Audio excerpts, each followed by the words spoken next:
So hello everyone, once again welcome back to this channel.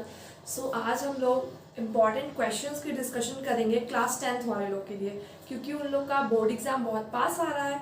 सो मैंने सोचा क्यों ना उन लोग को थोड़ा सा प्रिपरेशन में बूस्टअप किया जाए, इसलिए मैंने सारे टॉपिक्स, ऑलमोस्ट सारे टॉपिक्स से रिलेटेड मैंने कुछ अराउंड 50 क्वेश्चंस मैंने निकाले हैं।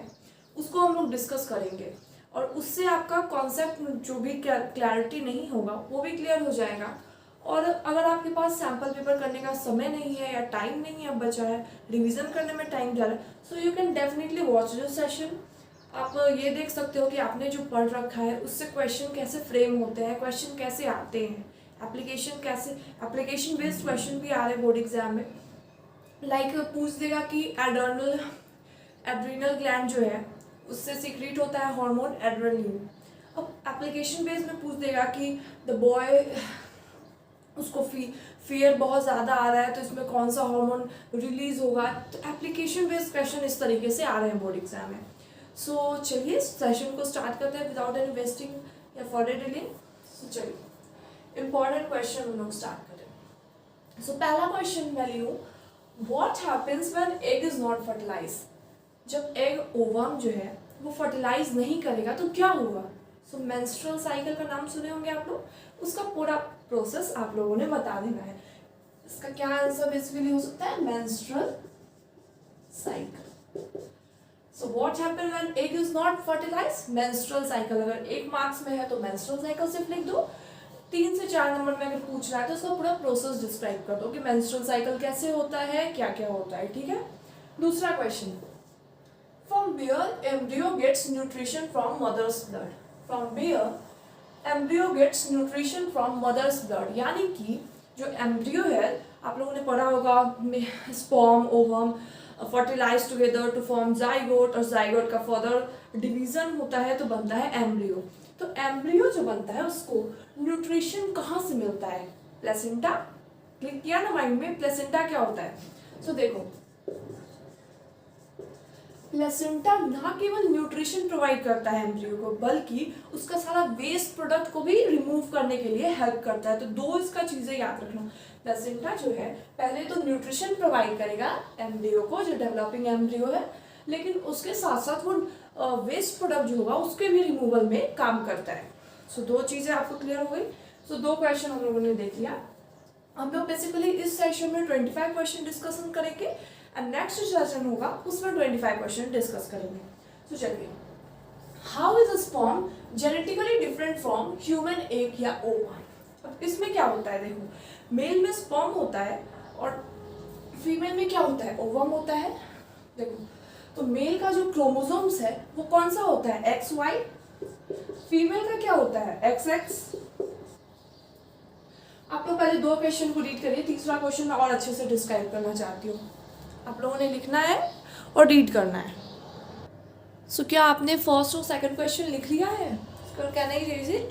अगर नहीं लिखा है तो प्लीज़ वीडियो को पॉज करो, ये दोनों क्वेश्चन को लिखने का ट्राई करो, कि मैंने समझा तो दिया कि मेंस्ट्रुअल साइकिल होगा, लेकिन आपको अच्छे से लिखना है कि कैसे कैसे प्रोसेस होगा, कैसा लिखने के स्टाइल पे भी डिपेंड करता है नंबर्स। ठीक है। तो मार्क आपको एग्जामिनर आप किस वे में लिखते हो, कैसे प्रेजेंट करते हो आंसर, उस बेसिस पे देगा। तो दो क्वेश्चन मैं इरेज कर रही हूँ।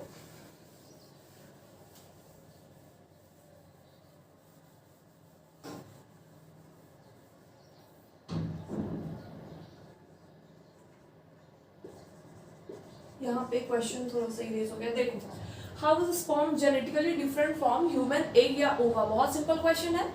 देखो, दोनों में क्या होता है, 23 क्रोमोसोम्स होते हैं।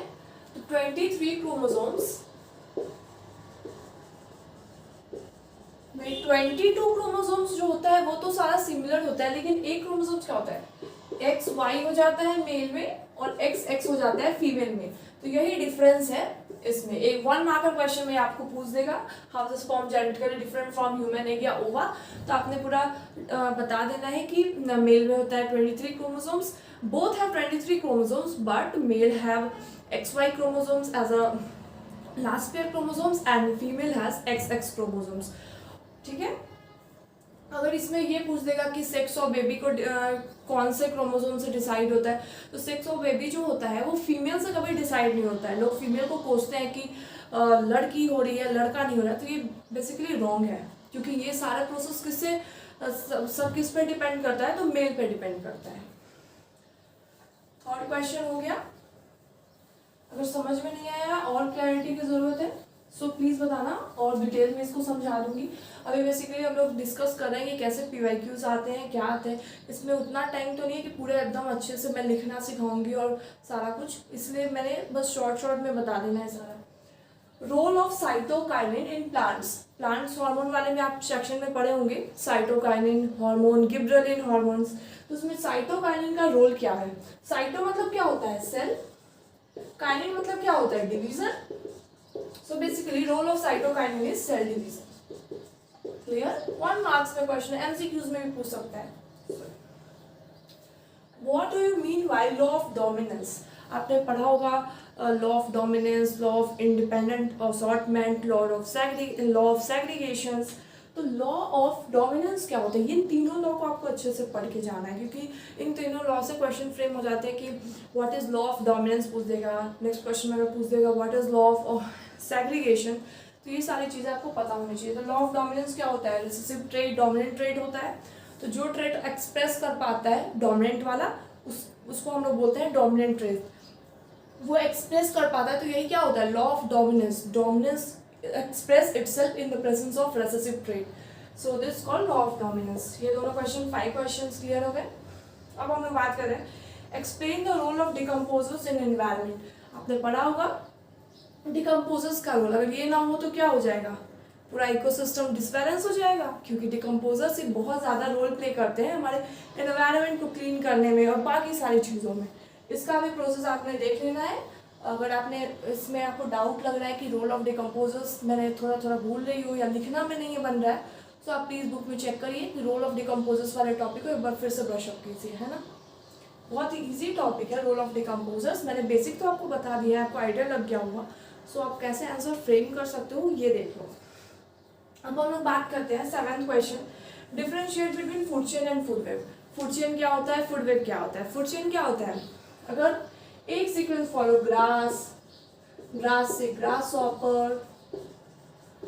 हॉपर से फ्रॉग, अब फ्रॉग को कोई खाएगा तो ये क्या हुआ? एक चेन बना, single chain, it's called food chain. लेकिन यही अगर फूड वेव एक ही चीज होता है डिफरेंट फूड चेन को,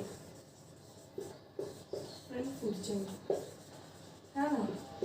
जैसे क्रो है, क्रो क्या खा कर रहा है? 8 question 8 number, give 3 ways to prevent STD। STD का फुल फॉर्म क्या होता है? Sexually transmitted disease. अब इसको कैसे प्रिवेंट करें? तो पहला आता है कि पहले तो मल्टीपल पार्टनर से सेक्स जो लोग करते हैं उसको रोकना चाहिए। उसके बाद कॉन्ट्रासेप्टिव डिवाइस का यूज़ करना चाहिए, या फिर आप तो उसमें हम लोग बोल सकते हैं to prevent unwanted pregnancy, to avoid sex with the multiple partners. उससे क्योंकि STD कैसे होता है सेक्सुअली ट्रांसमिटेड डिजीज? जब फ्लूइड का मिक्सिंग होता है, ठीक है, जब पॉपुलेशन के टाइम पे जब फ्लूइड का मिक्सिंग होता है तो उस टाइम पे चांसेस आती है STD की। तो इसीलिए यूज़ द कॉन्ट्रासेप्टिव डिवाइसेस और प्रेगनेंसी को प्रिवेंट करने के लिए। और तीसरा मैंने बताया STD जो है उसको सेक्सुअली ट्रांसमिटेड डिजीज को भी प्रिवेंट करने के लिए किया यानी कि वॉलंटरी एक्शन क्या होता है? जो एक्शन हमारे कंट्रोल में है, हम जिस एक्शन को कंट्रोल कर सकते हैं, जैसे मूवमेंट ऑफ हैंड, तो ये मेरे कंट्रोल में है, मैं चाहूँ तो कर सकती हूँ, नहीं चाहूँ तो नहीं कर सकती हूँ, तो ये क्या हो जाएगा? Voluntary action. इनवॉलंटरी एक्शन अब बताओ, हार्ट पंप कर रहा है ब्लड को, अब क्या तुम अपने कंट्रोल में रख सकते हो इसको? बोल दोगे तो रुक जाएगा क्या? नहीं रुकेगा। ये सारा हमारे कंट्रोल में नहीं है। जैसे मूवमेंट ऑफ फूड होता है जब माउथ से स्टमक तक में पेरिस्टाल्सिस मूवमेंट, क्या उसको कंट्रोल कर सकते हो अपने? अब बोल दोगे कि नहीं भाई आज हमको पेरिस्टाल्सिस मूवमेंट नहीं करना है, तो क्या रुक जाएगा? नहीं रुकेगा। तो ये क्या हो गया? इनवॉलंटरी एक्शंस हो गए। तो differentiate between voluntary and involuntary actions भी पूछ सकते हैं क्वेश्चंस में। अच्छे से आंसर को फ्रेम करना सीख लो, कैसे फ्रेम किया जाता है उसका अच्छे से, बस प्रेजेंटेशन अच्छा होना चाहिए, बाकी तो मार्क्स मिल जाएगा अगर आपने पढ़ रखा है तो। What is haemoglobin? हेमोग्लोबिन क्या होता है? तो रेस्पिरेटरी पिगमेंट होता है। और उसके बाद बोल देगा कि डिफिशियंसी ऑफ हेमोग्लोबिन किस चीज़ को लीड करता है। तो एनीमिया आप लोगों ने सुना होगा कि जब हेमोग्लोबिन की कमी हो जाती है तो अनीमिया हो जाता है ना। तो इसके बारे में लिख देना है। उसके बाद what is puberty, 11th number question है व्हाट इज प्यूबर्टी। प्यूबर्टी यानी कि आप लोगों ने इसको तो मैं बताना ही नहीं चाहती, what is puberty, what is the age of adolescence, ये सारी चीज़ें already you know it. So what is puberty बताऊँ क्या फिर से, हमारे भाषा में तो बोलता है जवानी चढ़ गया है। So that's all puberty. जब मैच्योरिटी, अलग तरह तरह के डेवलपमेंट बॉडी में दिखाई देने लगे, तरह तरह की चीज़ें बॉडी में होने लगे, उस टाइम पीरियड को क्या बोलते हैं, प्यूबर्टी। उसके बाद हम लोग बात करते हैं draw a level diagram of female reproductive system. ये तो आपको 5 मार्कर्स में भी पूछ देगा कि draw a level diagram of female reproductive system and level the following parts which produces ovum where fertilisation occur. इस टाइप से आपको पूछ देगा और आपको थोड़ा सा याद करके तब मार्क करना है कि हाँ इस जगह के बारे में पूछा जा रहा है। ये हो गया।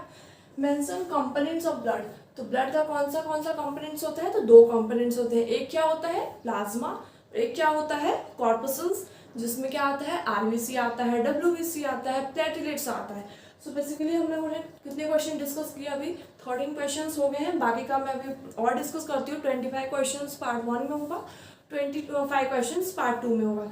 सो तब तक के लिए आप लोग आंसर को फ्रेम कीजिए, जो डाउट लग रहा है उसको कमेंट में बताइए।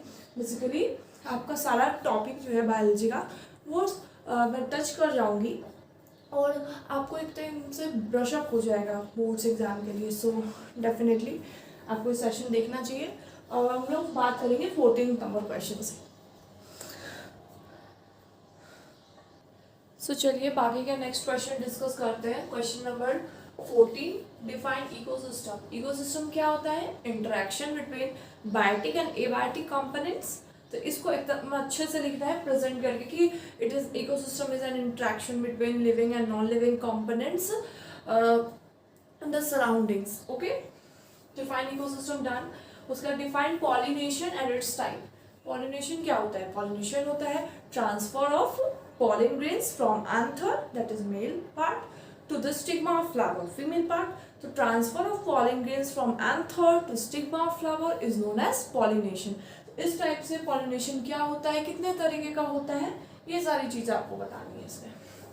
उसके बाद what are contraceptive devices? Contraceptive devices क्या होता है, इसको क्यों यूज किया जाता है, उसके बारे में आपको बताना है।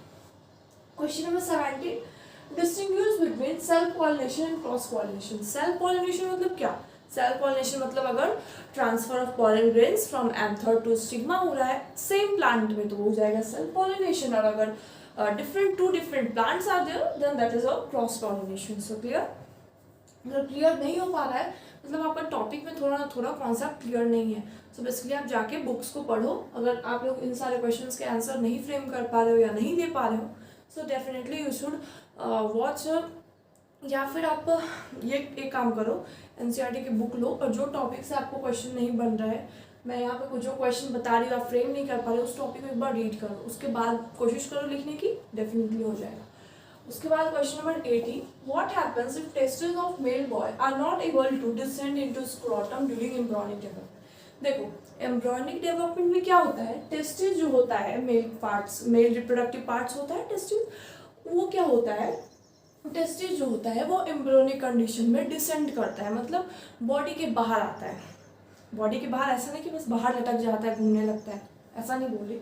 टेस्टिस को क्यों ऐसा होता है, अगर ऐसा नहीं होगा तो क्या होगा, स्पर्म की जो फॉर्मेशन है वो उतनी अच्छी नहीं होगी, क्योंकि sperm formation requires slightly lower temperature than body, so that's why descending होना बहुत ज़रूरी है, नहीं तो स्पर्म की जो काउंट होगी वो बहुत कम हो जाएगी, उसका एफिशिएंसी नहीं रहेगा, बहुत सारी चीज़ें होने लगेंगी।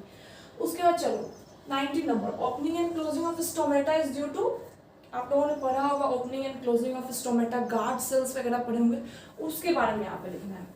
उसके बाद फंक्शन ऑफ विलाई, विलाई क्या करता है, ऑब्जॉर्प्शन में हेल्प कराता है। उसके बाद HCl क्या करता है, हाइड्रोक्लोरिक एसिड प्रोड्यूस करता है, ये पेप्सिन को आगे प्रोसीड करने में हेल्प करता है कि पेप्सिन भाई तुम अब काम करो, है ना, और जर्म्स को भी किल करता है HCl हमारे स्टोमक में। तो इसलिए ऐसा नहीं है कि बहुत ही हाई कंसंट्रेशन में प्रोड्यूस हो जाता है। ऐसा होता तो भाई हर लोग एसिडिटी से परेशान रहते ना, ऐसा बिल्कुल नहीं होता है। ये बहुत ही उतना ही अमाउंट में रिलीज किया जाता है जितना हमारी बॉडी को रिक्वायर होता है। उसके बाद 21 नंबर में describe in brief structure and function of placenta. तो आपको प्लेसेंटा का स्ट्रक्चर बनाना है, उसका फंक्शन क्या होता है, तो न्यूट्रिशन प्रोवाइड करना होता है, वेस्ट मटेरियल को कलेक्ट करना होता है, ये सारी चीज़ें के बारे में यहाँ पे लिखनी है होता है, सारी कुछ अच्छे से लेबल कर देना है उसमें, है ना। 23rd क्वेश्चन में name basic filtration unit present in kidney.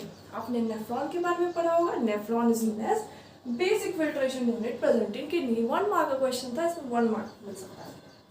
24 functions of lipase क्या होता है, सलाइवा क्या होता है, पेप्सिन क्या होता है, बायोजूस क्या होता है। बायोजूस क्या करता है, इमल्सिफिकेशन में हेल्प करता है। उसके बाद पेप्सिन क्या करता है, उसके बारे में फंक्शंस बतानी है। सलाइवा क्या करता है, एंजाइम्स प्रोड्यूस करता है। सलाइवरी अमाइलेज, आई नो आप लोग सारा कुछ पढ़ रखे होंगे तो आप लोग रिकॉल कर पा रहे होंगे, है ना। Last question function of uterus. Uterus क्या करवाता है, इसके बारे में यहाँ पे एकदम अच्छे से पॉइंट वाइज लिखना। सारे आंसर को कोशिश करना, जो 2 मार्क और 4 मार्क का क्वेश्चन होंगे उसको पॉइंट वाइज लिखने के लिए। पॉइंट वाइज में बहुत अच्छे, मतलब मार्क्स एग्जामिनर देख के, प्रेजेंटेशन देख के ही खुश हो जाएगा, अपने आप मार्क्स देने लगे। अगर आपने थोड़ा बहुत गलत भी लिखा है थोड़ा, तो उसको इग्नोर कर देते हैं। अगर आपका प्रेजेंटेशन सही है, पॉइंट वाइज लिख रहे हो, हल्का फुल्का मिस्टेक है तो उसको इग्नोर कर देते हैं। लेकिन वही आप एकदम पैराग्राफ में एकदम स्टोरी बना के क्रिएट करके लिख रहे हो, मैं एग्जामिनर परेशान हो जाएगा, मार्क्स कट करने लगेगा, पूरा रीड करने लगेगा, है ना। सो बेसिकली ये सारे क्वेश्चंस को हम लोगों ने डिस्कस किया। आई होप आप लोग आंसर्स कर पा रहे होंगे। अगर नहीं कर पा रहे हो तो बुक्स को खोलो और जो टॉपिक आपको वीक लग रहा है, आप आंसर नहीं कर पा रहे हो, उसको जाके पढ़ो, है ना। सो बेसिकली आज का सेशन यहीं तक था। 25 क्वेश्चंस हम लोगों ने डिस्कस किया। अब नेक्स्ट वीडियो में फिर से 25 क्वेश्चंस डिस्कस करेंगे एंड देन आपका पूरा जो बायोलॉजी का पेपर है अच्छा सा जाएगा अभी, क्योंकि मैंने सारा क्वेश्चंस को ऑलमोस्ट टच कर लिया है। इन सारे क्वेश्चंस को आप लोग कर लो। सैम्पल वगैरह नहीं कर पा रहे हो तो डेफिनेटली